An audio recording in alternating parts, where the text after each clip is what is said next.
Olá, muito boa tarde. Descobrir o significado dos textos da Bíblia. Essa é a proposta que fazemos neste programa da Igreja Católica, analisando os que são lidos nas Eucaristias deste domingo. São para isso convidados do programa Eclésia o Padre Robson Cruz, pároco em Lisboa, e João Ambrósio, professor de Teologia na Universidade Católica Portuguesa. Muito boa tarde e obrigado por estarem neste programa, onde de facto queremos centrar atenções nos textos da Bíblia. A primeira leitura deste domingo é do livro de Jeremias, no capítulo 1, Padre Robson. De que forma é que se apresenta a vocação do profeta e a função do profeta? Jeremias, não esqueçamos, é das figuras do Antigo Testamento aquele que melhor conhecemos o perfil humano, ou seja, sabemos das suas reações, das oscilações de caráter, do seu humor, também da recusa que lhe fizeram. Ele vive num período muito conturbado, que é o período, digamos, quase imediatamente antes do exílio, e, portanto, vê cair todo o reino de Judá, tudo a desmoronar-se, não é? E, ao mesmo tempo que é um profeta da iminência do julgamento, não é? É assim, o caminho que o povo segue, inevitavelmente só pode conduzir à ruína, é também um projeto, é um profeta de esperança, não é? É muito bonito porque, logo no capítulo 1, é apresentada a sua vocação, não é? Repare que, neste domingo, nós vamos ver como é que Deus prepara uma vocação profética. Diz assim, formar, antes de formar no ventre materno. Deus forma, e esta consciência, e o verbo usado é quase do modelar, um artista que modela o barro, né? É assim, eu te formei no ventre materno, depois escolhi, e portanto o profeta aparece como alguém querido por Deus e portanto preparado pelo próprio Deus, né? Eu te consagrei, e esta ideia de que o profeta vai viver uma dupla fidelidade, a fidelidade a quem é enviado, porque Jeremias é dos profetas que nós sentimos mais isso. É um amigo do seu povo, ama apaixonadamente a sua cidade, mas é um grande amigo de Deus. E percebe que a fidelidade à palavra de Deus, quantas vezes o leva a ser intérprete de más notícias para o seu povo, que não se converte, né? E te constitui profeta no meio das nações. Repare que esta ação mostra que o profeta não é um politólogo, não é um ideólogo, digamos, de renovação social, nem sequer é propriamente um crítico, digamos assim, tipo o velho de Restelo, né? Não, ele é um homem preparado por Deus para interpelar uma comunidade humana, não é? Com uma palavra que procede do próprio Deus. Quais as garantias que ele leva? Ele leva, sem dúvida, a garantia da palavra, na pobreza daquilo que ele é. E é a garantia da palavra que o torna uma cidade fortificada, uma coluna de ferro, uma muralha de bronze. Humanamente falando, o profeta vai sofrer sempre pela sua fragilidade, pelas dificuldades de encontrar um canal de comunicação, de encontrar eco a quem ele é enviado. A única garantia que ele tem é a força da palavra. Lendo isso na perspectiva cristã, quando Jesus manda os discípulos irem anunciar a palavra do reino, não é? Também os manda completamente despidos, quer dizer, sem 2 túnicas, sem um par de sandálias, sem o dinheiro para fazer a garantia. Porquê? A força está na palavra, e é a palavra que constitui o profeta. Esta narração é de alguma forma paradigmática das várias histórias de profecia que a Bíblia nos apresenta? Ela é muito paradigmática de todos os profetas. Portanto, porquê que aparece a profecia em Israel como algo singular? Nas outras culturas havia profetas, sem dúvida, sobretudo profetas da corte, não é? Em Israel, a figura do profeta democratiza-se, ou seja, deixa de ser apenas uma figura do palácio real e passa a ser uma figura que está no meio do povo. Mas no meio do povo com uma finalidade, não é? É ser porta-voz da boa nova de Deus. E isto é incómodo para os governantes, é incómodo para o próprio povo, que muitas vezes não recebe a sua pregação, não é? Às vezes é incómodo para o próprio profeta, que ele próprio vive dilacerado com uma palavra que, como diz a Escritura, é uma espada de 2 gumes, corta para todo lado, não é? Mas é também uma novidade. O que é específico da vocação de Jeremias? Nós não lemos o texto completo, não é? É depois a própria dinâmica que Deus estabelece, não é? A sua vocação é arrancar e destruir, mas também para plantar e edificar. E, portanto, ele, ao mesmo tempo que é o homem que vê o mundo a desmoronar-se, é aquele que aponta a certeza de que o futuro é um futuro otimista. Esta ideia da construção propositiva a mim parece-me muito, muito importante sublinhá-la, porque muitas vezes passa erradamente esta ideia de que o profeta é aquele que denuncia, que aponta e fica só por essa linha. E fazer isso é só fazer metade do trabalho, não é? Porque ele denuncia de facto, aponta o que está mal, mas propõe alternativas e ele próprio inicia essas alternativas. Ele é a alternativa. Portanto, ele também é essa alternativa. Eu este texto acho muito, muito interessante e apontaria brevemente 3 notas. A primeira seria para dizer que o profeta é aquilo que nós podemos chamar um empalavrador da realidade.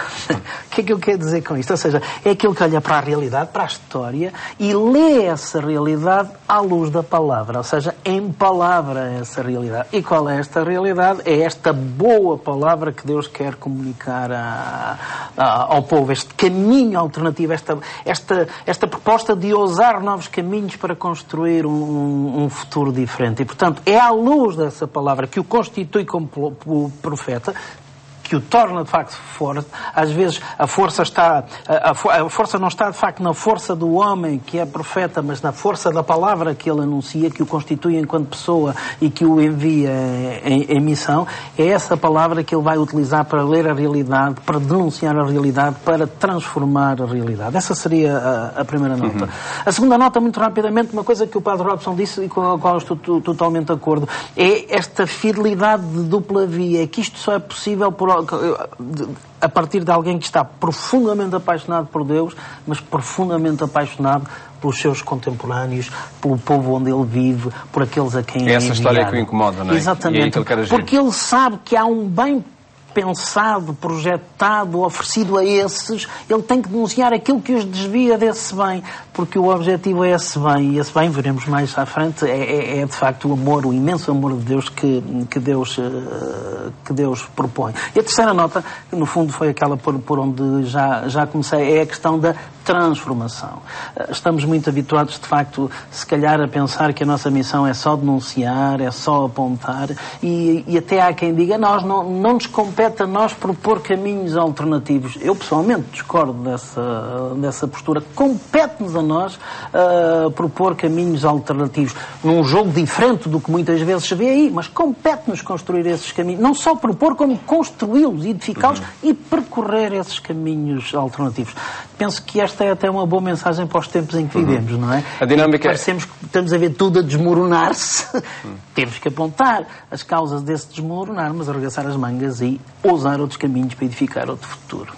Esta dinâmica da vocação do profeta será a dinâmica do anunciador hoje? É a dinâmica da experiência palavra cristã. Nem todos os cristãos concretizam depois, até à última instância, com todos os pormenores, o que é a missão profética, essa é uma missão concreta, mas em bom rigor toda a missão cristã, toda a missão da Igreja é evangelizadora e evangelizadora profética, ou seja, em que sentido? Anunciar a palavra, ler a realidade a partir da palavra, transformar a realidade, propor novos caminhos edificados nessa palavra. E, portanto, não há experiência cristã sem profetismo. Deveríamos acarinhar um bocadinho mais estes carismas dentro das nossas comunidades. E passando à segunda leitura, que é da primeira epístola de São Paulo aos Coríntios, no capítulo 12, não sei se São Paulo estará assim tão de acordo com aquilo que o Torrão acaba de dizer, por afirmar no texto, por valorizar sobretudo a caridade e menos a profecia. De que forma, eu perguntava-lhe, Padre Robson, se enquadra essa frase: o dom da profecia acabará, o dom das línguas há de cessar, a ciência desaparecerá, mas a caridade nunca acaba.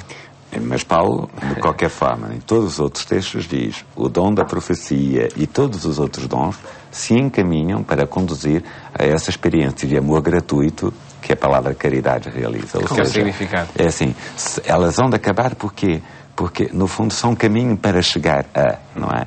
E repare, não é dizer que a palavra deixou de ser importante, mas quando se dá a presença, se dá a comunhão, de facto, a palavra já cumpriu a sua missão, não é? São Paulo, e este texto em particular, este capítulo 12, acaba por ser paradigmático, né, sobre essa afirmação do valor da caridade como chave interpretativa de toda a realidade. Não esqueça que, assim, no capítulo 11, Paulo já tinha feito, entre aspas, uma catequese eucarística, ou seja, dizer: tal como quando nós celebramos a Eucaristia, nós fazemos a experiência da unidade, e ela é a abundância de um dom de amor que brota do dom de Jesus Cristo para o povo. Paulo depois, e na semana passada, porque temos feito a leitura seriada da primeira epístola de São Paulo aos Coríntios, nos falava da unidade dos dons em ordem à missão. Paulo agora completa, ou seja, qual é a possibilidade de chegar a essa unidade? É apenas as boas vontades individuais? É apenas o esforço, digamos assim, humano? Ela acontece, sobretudo, quando nós somos capazes, com humildade, de perceber que o horizonte de tudo aquilo que se vive, tudo aquilo que se faz, né, é acolher o dom do amor que vem de Deus. E este amor é gratuito, é um amor desinteressado, não é? Porque nós ainda usamos a palavra caridade, não é? Porque ela, apesar de tudo, mantém lá suas origens gregas, que nos fala exatamente disso, não é? De um amor que se acolhe como um dom, um amor não manipulável, um amor não negociável, porque é ele que brota de Deus. Não é? Perguntavas ainda, Padre Robson, porquê São Paulo dirigiu esta mensagem à comunidade de Corinto? Que circunstâncias motivou o sublinhar a importância da caridade? Bem, primeiro por causa da ação do Espírito, ou seja, Paulo percebe que só a caridade pode, de facto, né, levar a este amor desinteressado. Por outro lado, nós lendo o início da Carta aos Coríntios, compreendemos alguns problemas muito concretos. A comunidade de Corinto, naquela exuberância de dons, é também uma comunidade que questiona muitas lideranças e, portanto, cada um procura dizer que a experiência que vive depende de Paulo, depende de Apolo, depende de Pedro, não é? E Paulo, com muita dificuldade, tenta fazer perceber que o evangelho que ele anuncia não é um evangelho que leva um rótulo com denominação de origem. Não, é o evangelho que brota de Jesus Cristo. E a forma da comunidade poder continuar a viver não é viver dividida com as suas filiações espirituais, não é? Mas viver centrada naquilo que é o dom de Deus. Qual é a possibilidade de viver centrada no dom de Deus? Primeiro, a experiência da unidade.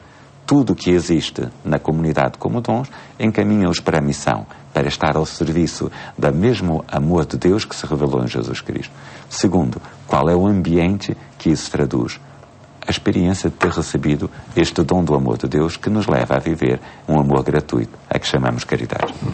Dr. Roland, que desafio é este para as comunidades de hoje? É um desafio de descentramento, mas eu fazia um rewind um bocadinho para reagir àquela provocação, dizendo que estou de acordo. O objetivo final não é ser-se profeta. O objetivo final é que o amor seja uma realidade, esta caridade seja uma realidade concretizada. Ora, e se ela for uma realidade, a profecia nesse sentido deixou de ter razão. Mas no fundo o que o texto está a dizer é que a missão do profeta é anunciar esta caridade, ou seja, pôr-se completamente ao serviço, porque em última instância esta é que é a palavra. A palavra, a última palavra, a grande palavra que Deus proclama é a palavra da caridade, ou seja, do amor, deste ser para, que é Jesus Cristo, porque Jesus Cristo é este acontecer na história concreta da humanidade, portanto, a história concreta de um homem desta palavra. E a palavra é, de facto, este amor gratuito. É muito interessante isto, porque verdadeiramente o amor é algo que... O verdadeiro amor é algo que é dado sem interesse, sem qualquer troca de negociação, é dado porque sim, é dado na gratuidade. E é sempre uma experiência de descentramento. É uma das coisas que a mim me faz impressão, isto para ver a partir da gramática do amor humano. Quando duas pessoas se amam verdadeiramente, às vezes até ouvimos dizer esta expressão que eu acho infeliz, quem me dera ser um só com essa pessoa que ama. Eu percebo a ideia, mas quando duas pessoas se amam verdadeiramente, o que verdadeiramente acontece é que um necessita obrigatoriamente que o outro seja outro, para que o amor promova o outro enquanto o outro. Ou seja, a experiência de amor não é nunca uma experiência de fusão, de anulação de cada um, mas pelo contrário é uma experiência de profunda alteridade, em que tem que haver essa diferença entre as duas pessoas que se amam para que verdadeiramente possa haver este sair para o outro e fazer com que o outro seja o outro. E no fundo é isso que Deus é. Esta nota de que Deus é amor é muito interessante, porque mostra-me que uma das notas características do ser de Deus é um ser para.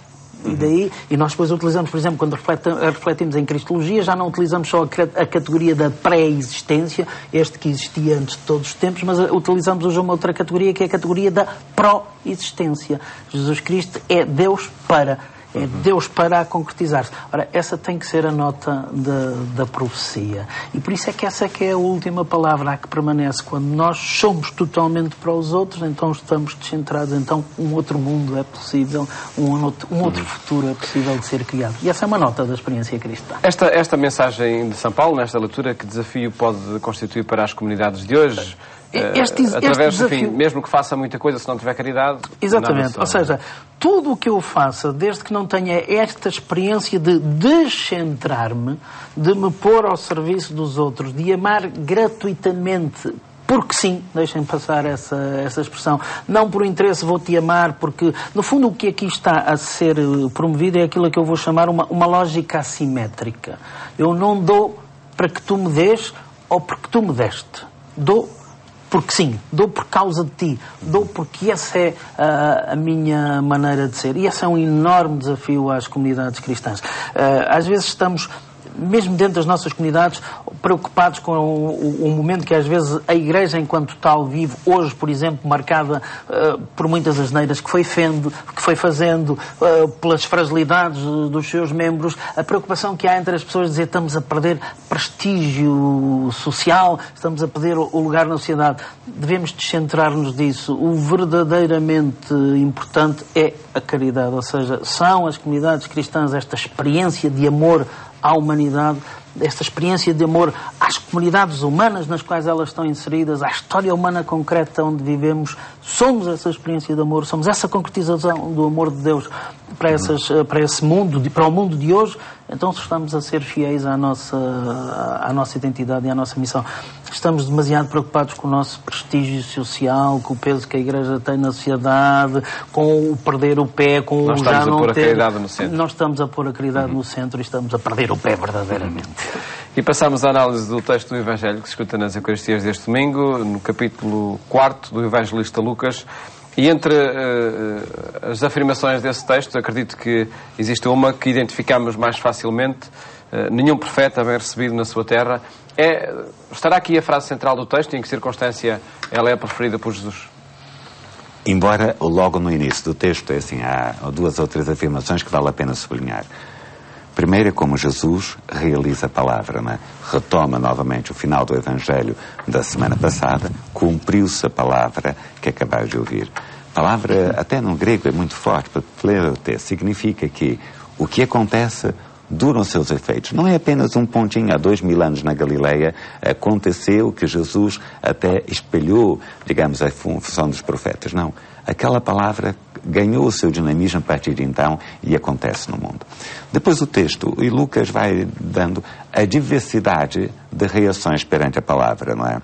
Alguns davam testemunho, é martirum, não é palavra grega também, davam testemunho a seu favor. Outros se admiravam das palavras cheias de graça, portanto ficavam espantados, a ideia de taumatson, não é? Em grego. Ora, reparem que é a partir daqui, não é? Que começa então a suspeita. Como é que pode a humanidade de Jesus realizar, não é, aquilo que até então, na forma de pensar do povo, teria de ser uma espécie de ruptura fundamental? Teria de haver um fim do mundo, um éon vindo do céu, entende, a começar uma nova história. Isto não é só o filho do carpinteiro, como Jesus era conhecido. Essa é a nota principal. E esta humanidade de Jesus que vai chocar, ou seja, como é que Deus se faz homem? Como é que Deus assume aquilo que é humano para o salvar por dentro? Como é que Deus vai assumi-lo até as últimas consequências, não é? O que é escandaloso não é que a palavra até rasgue horizontes. O que é escandaloso é que esta palavra se faça pessoa humana e que esta palavra assuma aquilo que é a nossa baixa condição humana, a nossa precariedade, não é? E exatamente Jesus deixa aí dois sinais. E os exemplos que ele cumpre são: primeiro, é um sinal tipicamente eucarístico, ou seja, a viúva de Sarepta, que já não tinha mais farinha para amassar o pão e só esperava a morte, conhece com a visita do profeta a abundância do pão.